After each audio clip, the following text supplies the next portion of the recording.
Hello again, everyone. First of all, before I get too far into this, I want to thank everyone for all the kind comments, welcoming me back. Um, Now I just hope I can live up to the welcome that I've gotten.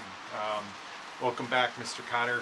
Um, Hopefully I can do a little bit more regular. And um, do I want to say I want to be a little more regular?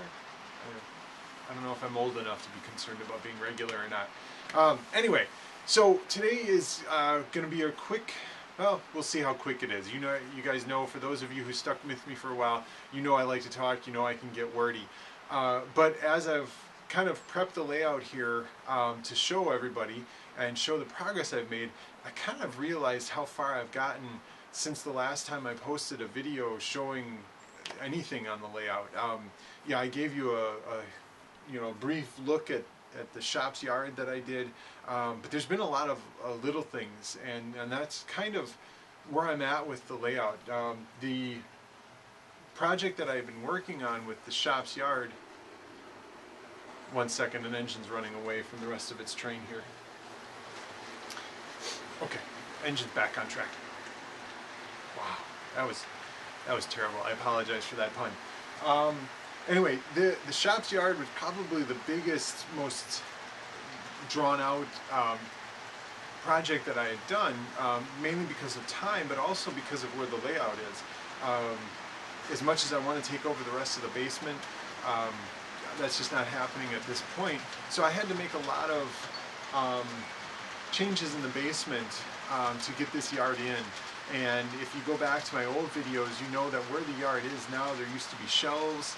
I had a freezer and just a bunch of other stuff. Well, I moved some of that stuff. That took over the rest of the basement, and I ended up making area for the yard. So that ended up being a lot more work than just the layout portion of it. And then the rest of it's just been scenery and trying to finish scenes off. So I'm going to leave the yard for last because that's the part that is most recent. But I'm going to bring you up to speed on some of the other things. Okay, so this is a town scene that I started working on, and it's always, this is a scene that I've never really been keen on working on. I really enjoy scenery, but I really enjoy trees and mountains and hills and all that kind of stuff. And the city portion of it with asphalt and concrete and all that kind of stuff, I've never been able to get the weathering right and the coloring right and everything. But one day I finally got the bug and started working on this. And so what you'll see in here is quite a few Walther's Cornerstone buildings.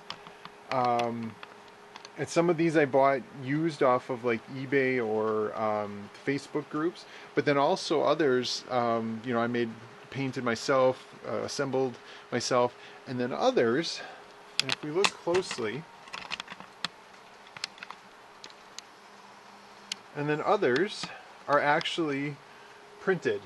This, believe it or not, is just a printed building, and I'm kind of using it as a stand-in. And sometimes stand-ins end up turning into permanent structures. Well, this just kind of helps fill out this scene and just give it a little bit fuller look, which is what I was going for.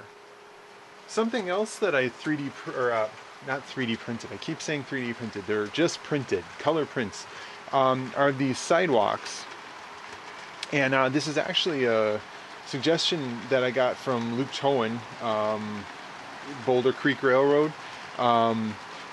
These are from Clever Designs, I believe. I'll have to look that up and then hopefully provide a link in the show notes. But these are just printed, and I had them printed on a color laser on some thicker paper, and then those became my sidewalks. And the asphalt or roadway here is just a foam that you get with electronics, or old Athearn engines used to come with this style of foam. It's not very thick. It's maybe a 1/16 of an inch thick. It's not real spongy, but I spray paint it a base gray color so the paint sticks and it doesn't eat it away like it would with a styrofoam. And then I come back with washes of grays and things like that. And the patchwork that you see here, I actually cut a piece out, painted this a completely different color, then glued this piece in to create what, you know, looks like there was construction there at some point. On the topic of construction, because, you know, you can never go without construction, I've got some guys working on things here, and I actually made concrete barrels, or construction barrels, because we can't get enough of those in real life. Might as well have them on the layout as well. And you can kind of see that I've got them go down the road and around the corner. Just another view of the construction barrels. These are actually turned from the sprues that you get in a kit. Any kit that you get that all of the kit pieces come on. And I just put them into a drill, and I slowly turned them down with a file, and then just painted them to kind of look like barrels. They're a little rough, but they get the job done. These I'll just preview real quick because I'm going to come back to them at some point. I want to show you guys how I made these. These rolling trash bins are pretty common throughout the US, and I've seen them, you can buy kits for them. I've seen them on, you know, Shapeways where you can have them 3D printed. But this I just used some styrene, some old pieces from a kit that I had, and painted them green, and there you go. There's a rolling garbage bin.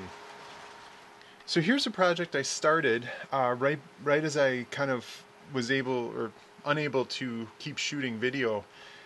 This was going to be Byron Hill, and I wanted a bridge over the scene and a farm in the background. And I somewhat accomplished that.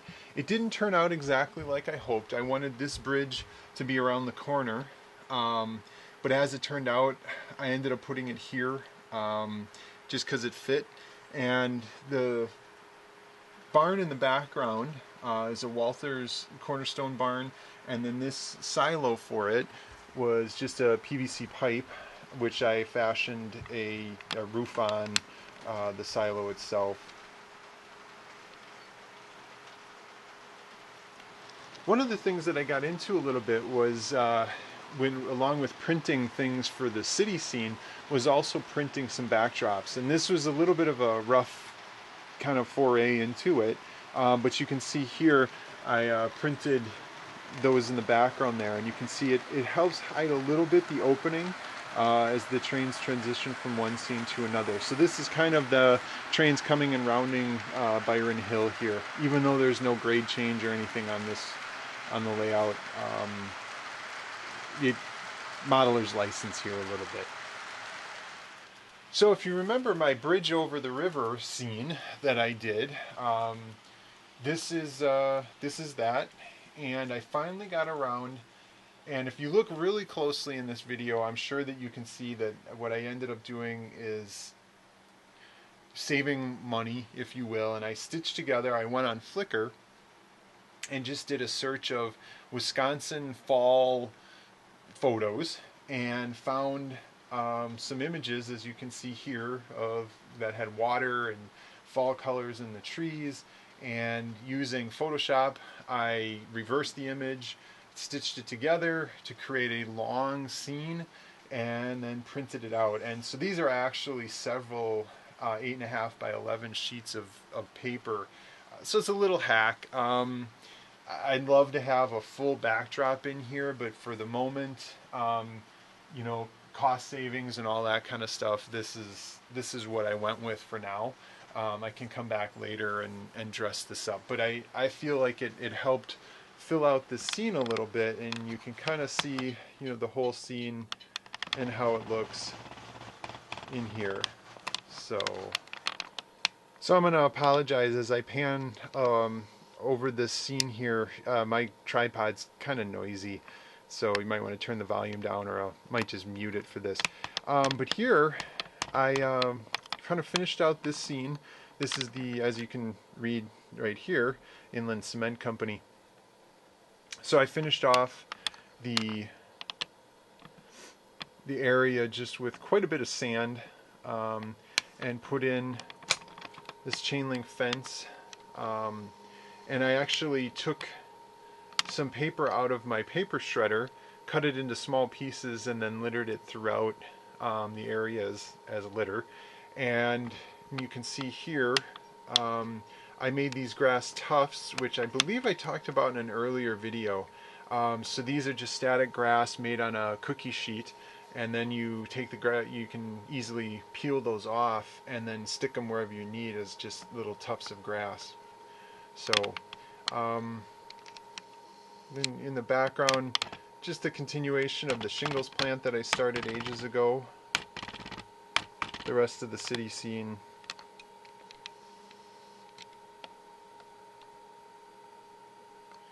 So now kind of the, I don't know if I want to call it the pride and joy, but something that I had mentioned that I've been wanting for a long time, and one thing that I felt this layout lacked was any type of yard. I was constantly having to switch cars in and out using the storage bins that I have, and just felt like I spent more time sometimes swapping cars to get a good train, and you know, getting different cars on the layout, and cars would sit in boxes for too long. So as I said, in this area there used to be some shelves, and I ended up taking them out. Next to it there used to be a freezer right in this area here, and I moved that, which allowed me this area, which is roughly I think it ended up being 9 feet long roughly, and I made it 30 inches at the widest, which allowed me to get 7 tracks of yard. Is that what I ended up with? Oh, nope. Boy, I can't count for anything. So that ended up allowing me 9 tracks of storage. And then in the background, I've got, this is kind of this isn't a storage track here, it's more of a build track, if you will. So I use it to, you know, sort cars in the yard and then place them on this track for outbound trains. So a train can come and pick up cars from here, or bring in engines and pick up their train. This is the 2 main lines in here, but I've actually kind of reduced this train, the layout, to a single track, and that this is a passing siding. This is being the main line, and this being more of a passing siding or yard lead for kind of like overflow and things like that. But the great thing is I can switch the yard, and both of these tracks can be used while I'm switching the yard. I've got a good enough yard lead, but I can still get a train by on at least one of the tracks. So in the corner here, or not really corner, but on this side here, this is where the train comes after it crosses my lift out bridge, and then that's kind of the yard lead there into the main part of the yard. And if I come around here, you can see this is where trains can enter the yard and then branch off and either go on the passing siding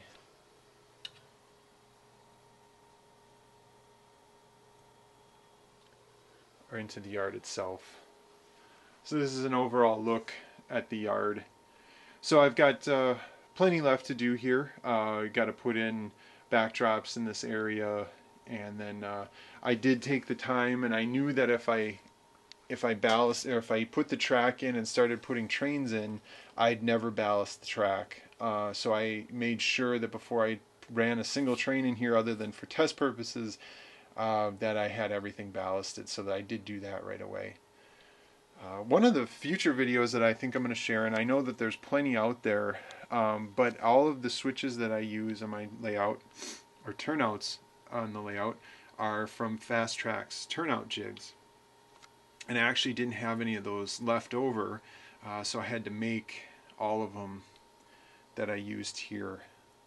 They're a little bit time consuming. They take roughly 45 minutes to an hour to make, but once you've got them fine-tuned and dialed in, they are well worth it. You know, even these, say like this GP30 here, short wheelbase, 4-axle unit, goes right over these without an issue. Now I do power the frogs, not with a frog juicer. I would love to have one, but they're a little bit expensive, so I just use toggle switches, which is why I've got these panels throughout. No tortoise switch machines, as you can tell. I use Caboose Industries for all of mine, but these just power the frog polarity, which can be a little bit of a pain, but it slows you down a little bit and helps keep things a little more realistic, I guess. So that's the layout where it stands right now. There's probably a lot of little details and things that I've worked on that I kind of forgot that I've done, or that I worked on, just I'm gonna do that.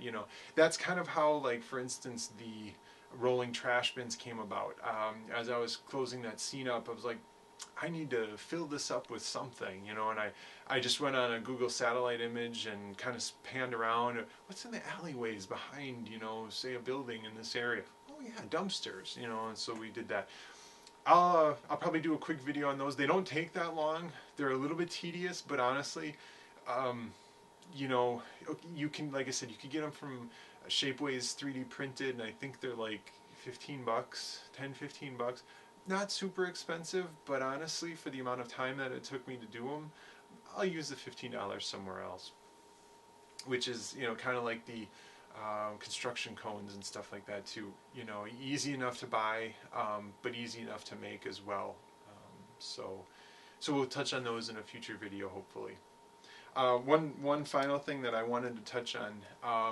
I did purchase when these were announced, so this is the Rapido engine that they released under their what they call the prime movers, and sadly this is the one and only prime movers unit that they claim they're ever going to do. But when the BC Rail unit was announced, I just had to have one. And if you guys have the opportunity, I can do a review on this in the future. There's plenty of guys that have done reviews on there. Go Via or Go Home, I know, has done a good one. But honestly, these for their price, I know they're, I've seen them at my local hobby shop. Hiawatha Hobbies has them for like $125. Those are the non-sound versions, which is what this is. But honestly, for the amount of detail you get in this, I love a Thurn ready to run, ready to roll, whatever. The Walther's mainline series, honestly, I think these have more detail, way more detail than those do. Those are great units, don't get me wrong, but this is cat's meow, if you will. And then I went ahead and had to put the like quad, the rock lights, and then the ditch lights, and when this thing lights up, I love this thing. So many neat features on it. So highly recommend this unit if you have the opportunity, and it fits in my era.